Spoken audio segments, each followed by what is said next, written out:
It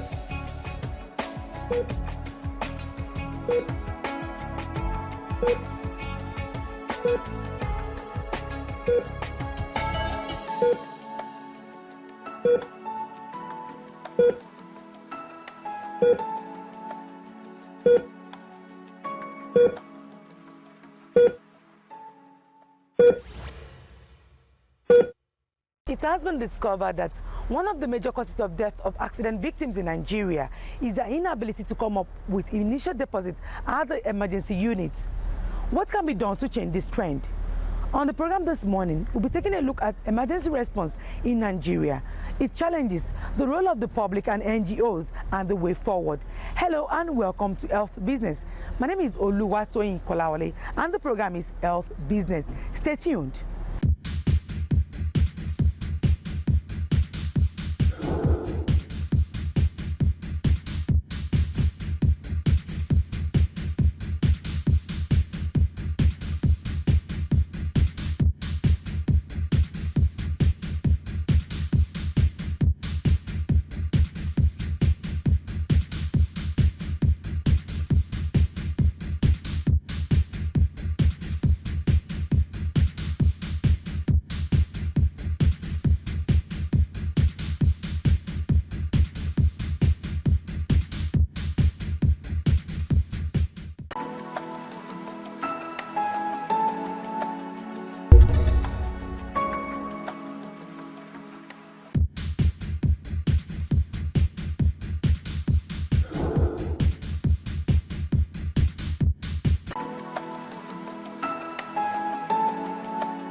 Joining me on the program this morning to discuss health emergency response in Nigeria, its challenges and way forward, the Chairman, Board of Trustees, Health Emergency Initiative, Dr. Indi Onyekusi. You work on the program, sir. Thank you very much. So let's start off this way. Where are we presently in terms of health emergency response in Nigeria?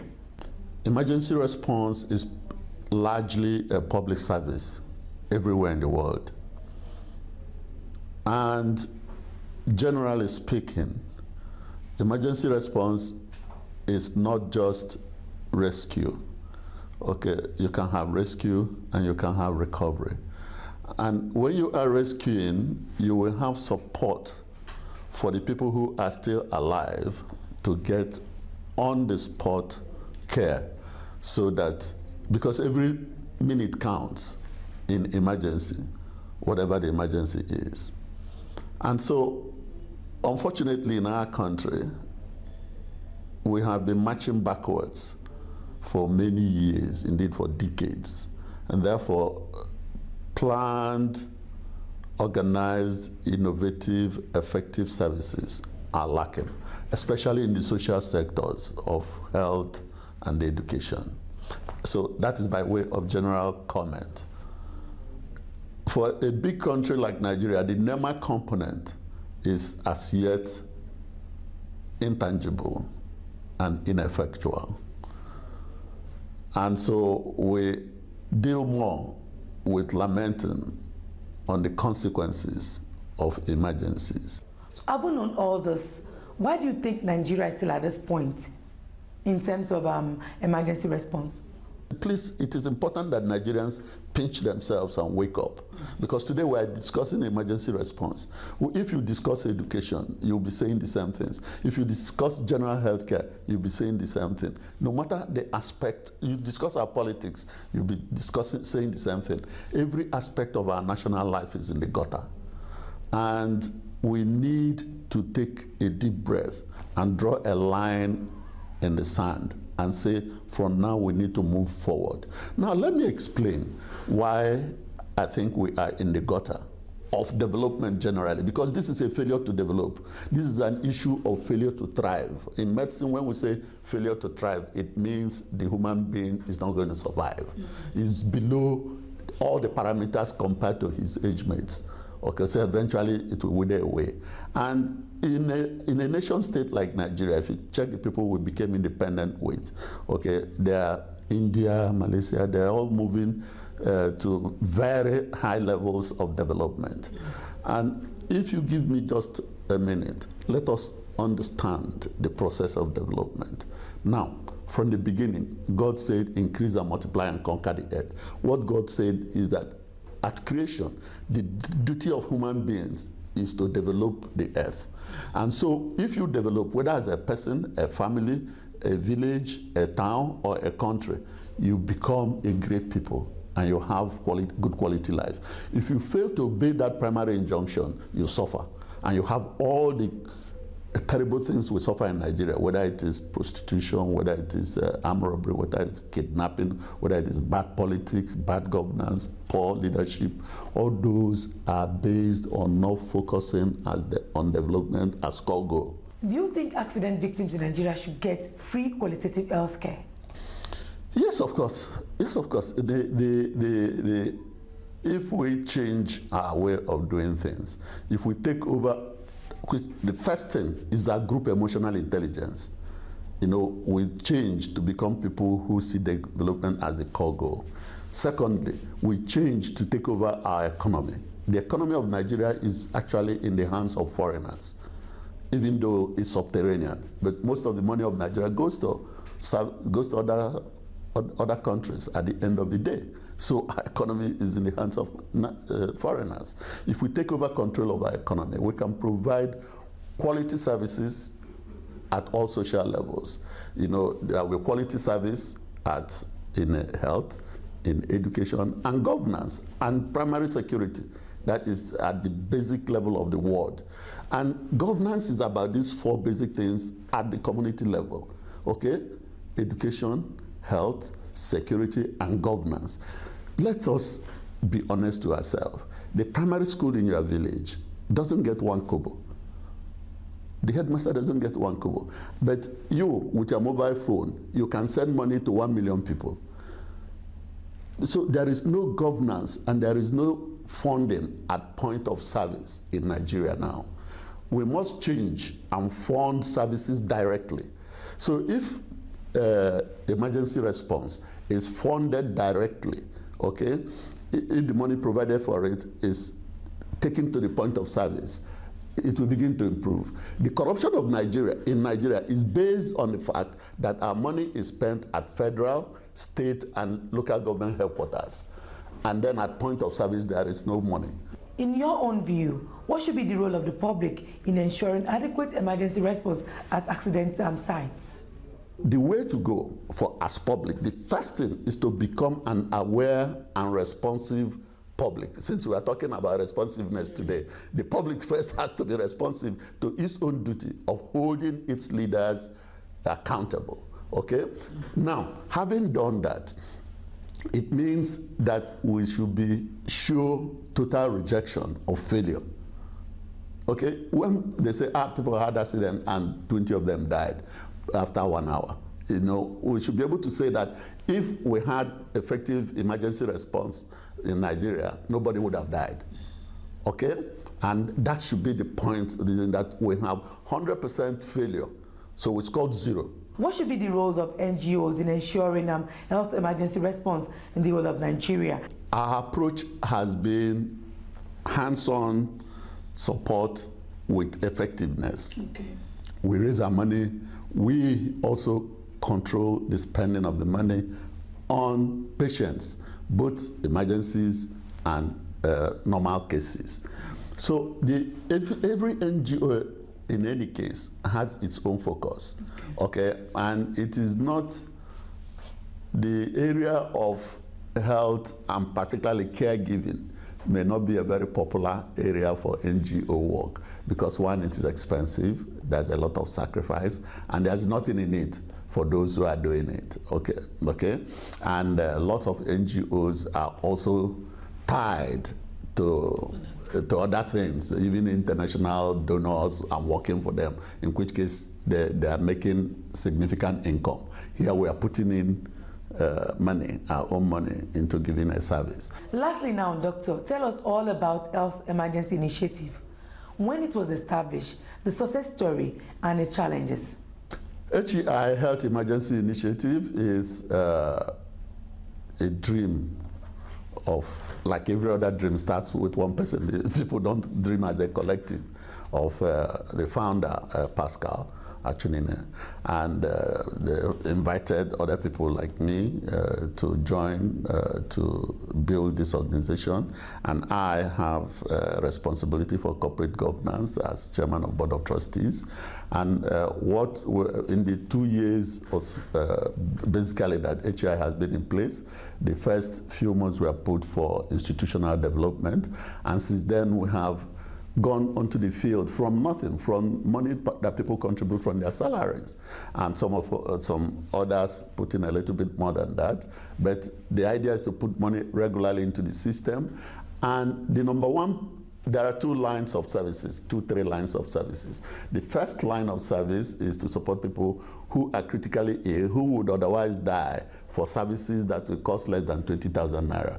So we write that off. We pay the 20,000 naira, and it has been a great source of joy. It's an immense joy for me to be part of the leadership of this organization, because we have recorded so many successes. There are children with tetanus who are about to die that we saved with 3,000 naira. There are women who had cesarean section, lost their baby, and have been in hospital detention for 6 months, and they had bills that we cleared. Sometimes when the bill is a little higher, we call on members and raise more money. So occasionally we may pay more than the 20,000 naira benchmark. We are paid up to 160,000 naira.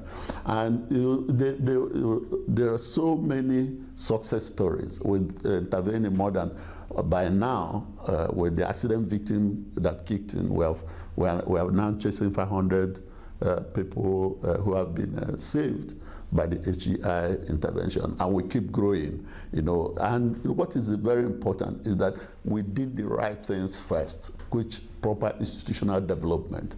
Be sure that people's money, the people can transparently see that what their money has gone into, because that is a major problem. People have kind of played tricks with contributions in other organizations. But recently, we were recognized by PwC, PricewaterhouseCoopers, a big international management and auditing firm, which has collaborated with us, gave us 1 million naira.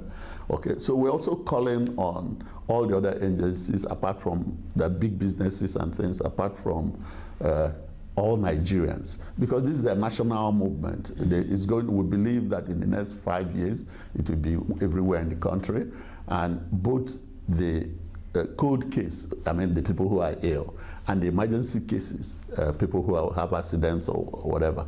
And then we are now about to introduce a third product, which we call the case of Joseph, the people who are in prison for doing nothing. Okay, and many of them their people don't even know where they are, and they have health problems, and prisoners go to hospital, government doesn't pay for them, and they have nobody to pay for them, so they don't even get drugs that they have paid. So we will, in the course of this year, put in that one to support prisoners also.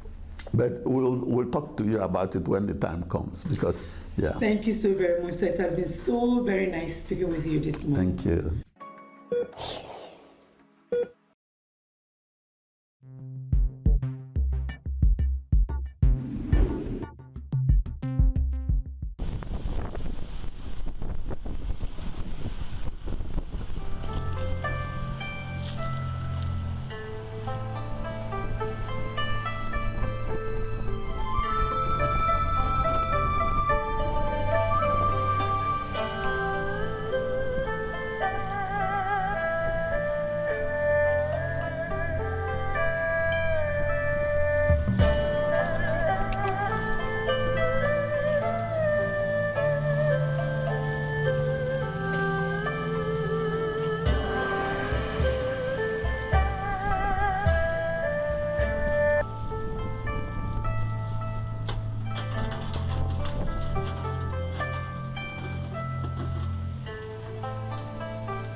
Next on the program this morning is the pharmacy segment.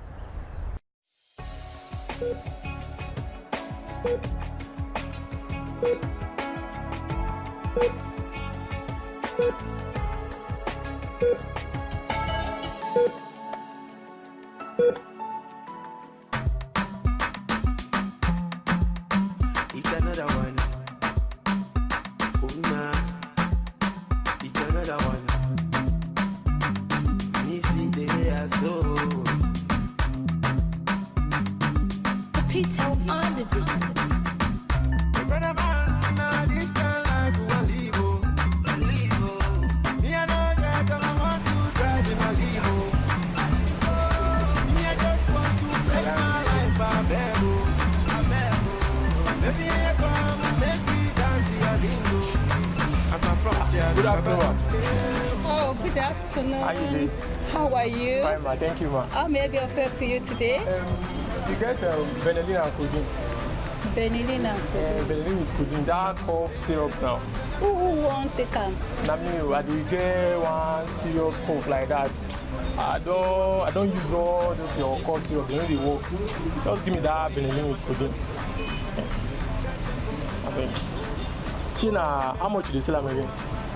Benylin with codeine, you said. Do you have a prescription from the doctor for benylin with codeine? This is pharmacy safe. Now don't start again. Anytime where a person come in, I will ask for prescription. Just give me the benylin with codeine. How much? Okay, explain this cough to me. I won't take explain cough again. Give me benelin with codeine. Now that one they work for. See, I know they even fit talk when after they talk to you. Now that one I don't they take before, and the only thing they work for me. Anytime I take them, get how my body they do. Now just they do alright. Where so all this one really work. Okay, calm down. Let's talk. Oh. In your interest only. In your interest. Do you know this benylin with codeine you are talking about? If you take it at the normal dose, that may be okay, but many people don't. And at above the normal dose, it's very injurious. How do you take? Just talk with me. In your interest now. I'm just talking in your own interest. How Talk do with they me. How take do you take benelin it? with codeine again? The one I they buy before, I just buy and open and drink. And anytime I just See? pour and small, I will just get that confidence. I go high where. You see? So you even know how the thing they beat you. Just You see? just give me this thing. Yeah, where- that's good to feel high. But do you know the damage it's doing to you? Let me tell I dey you. take this thing before. I dey take am. Oh, the more reason we need to talk about it. Have you ever seen your liver before? Have you ever seen your kidneys before? Benylin with codeine overdose can pack up your liver, Ha! Pack up liver king. can pack up your kidneys.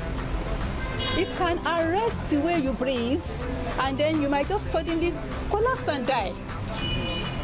This your too many English. Sef. I Please. never hear this one before. Please, my dear, I'm talking to you as a concerned healthcare professional. I'm talking to you as a concerned pharmacist. You see, you have the money. I need the money. I have the product you want, but it's injurious to you. So let us talk. Now, this benylin with codeine, how long have you been taking? Let's talk. I don't dey use am since now. Now the only thing where they You work. want to continue taking something that may damage your liver, may collapse your kidney, may stop your breathing suddenly one day, and then you collapse and die. So many harm it can do. Apart from that, socially, it's also not healthy for you. It drains your pocket because that means you have to be buying more and more every time to get the same feeling. Do you want to continue taking it? Don't be say I like see. Do you want to continue taking it? When they work for me now, Do you want to continue it? You want to take something that can kill you? you get another one for me. Or if you get another one, but all those places where they buy and they Wait, tell me all those let's things. talk. Do you really have cough?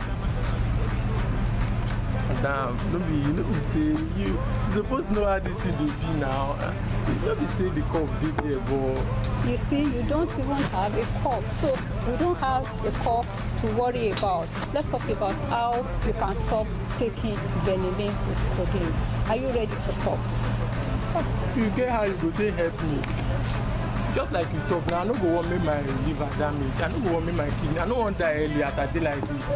Today I go help me, I go happy now. I will really help you because you see, I have a number of years ahead of you, and you need to be healthy and strong and grow up into fulfilling God's plan for your life. So we'll talk about that. You'll see me, okay?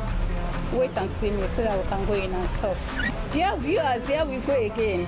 Vanillin with codeine. So many costs with codeine. Products with codeine, they have restricted use. There is recommended dosage. At the recommended dosage, they are generally safe and effective. But once you step out of that boundary and you take more than is recommended, that amounts to drug abuse. Now, unfortunately, with vanillin with codeine, it's very unforgiving if you overuse it because it can damage your liver. It can go for your kidneys. It can give you respiratory collapse. That means that suddenly you just find yourself unable to breathe, and you know what that means? Ultimately, it can lead to death. Apart from all other vices around you, I mean, it could be very socially destabilizing. You spend all your funds on it. It's just not worth abusing. So I want to appeal to you. If you have not started, don't start. If you're already hooked on vanillin with codeine or any product with codeine, you need help. Get help from your pharmacist or your doctor. Talk with them, they will help you. Thank you.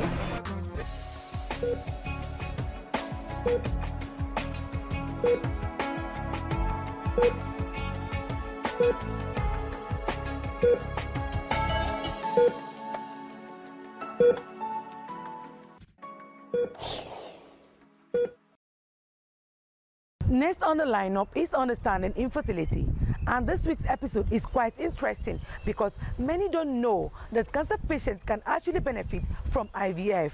Stay tuned.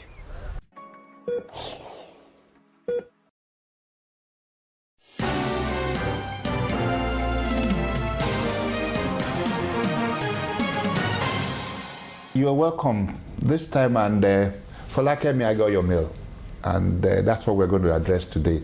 You asked whether it's possible to do IVF in someone who has cancer. Of course, very much possible. It depends on the kind of cancer we're talking about.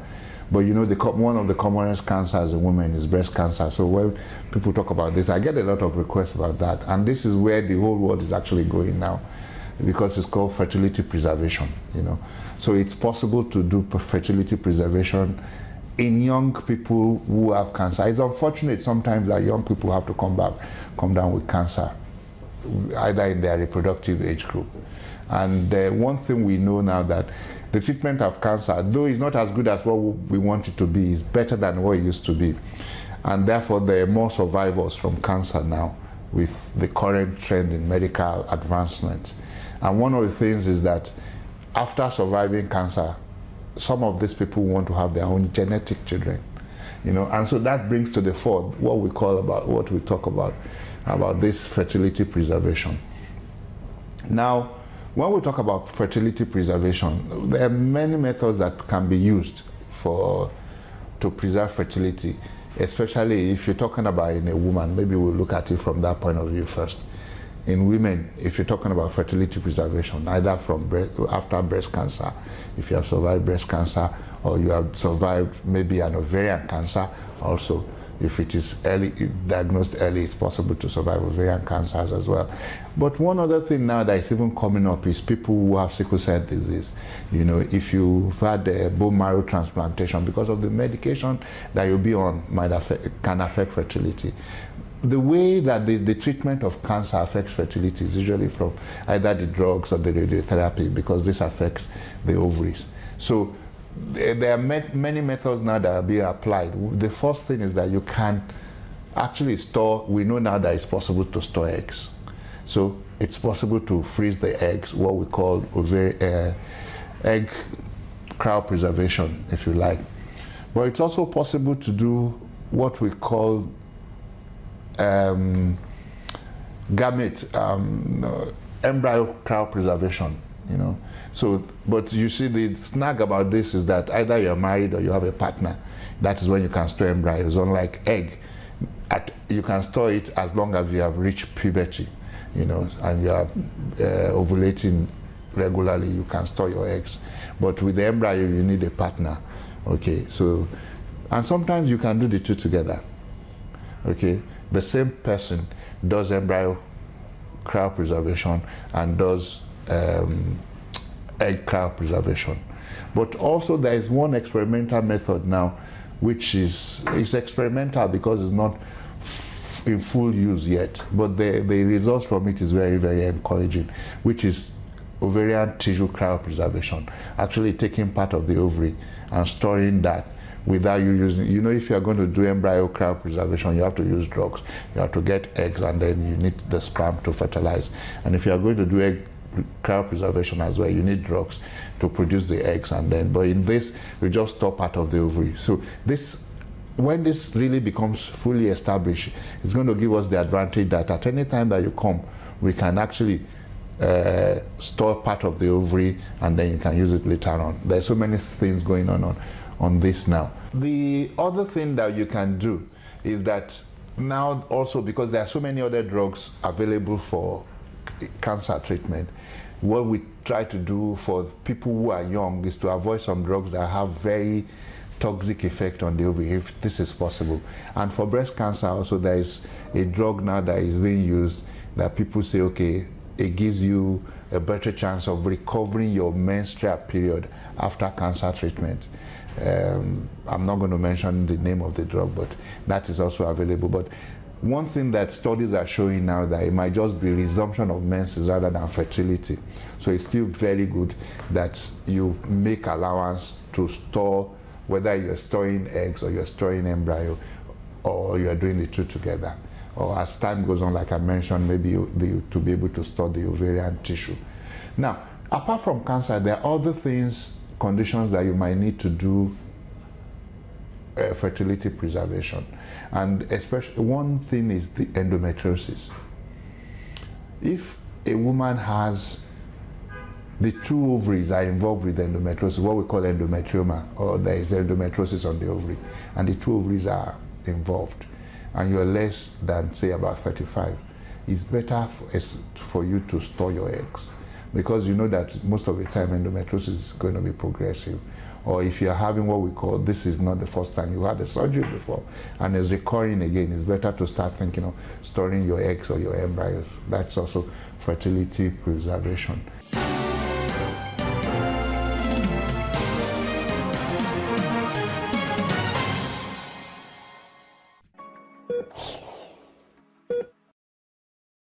We've come to the end of this week's package. Remember, you can be part of the program by calling the numbers showing on your screen. My name is Oluwatoyin Kolawole, and the program is Health Business. Remember, living healthy is a serious business. Bye for now.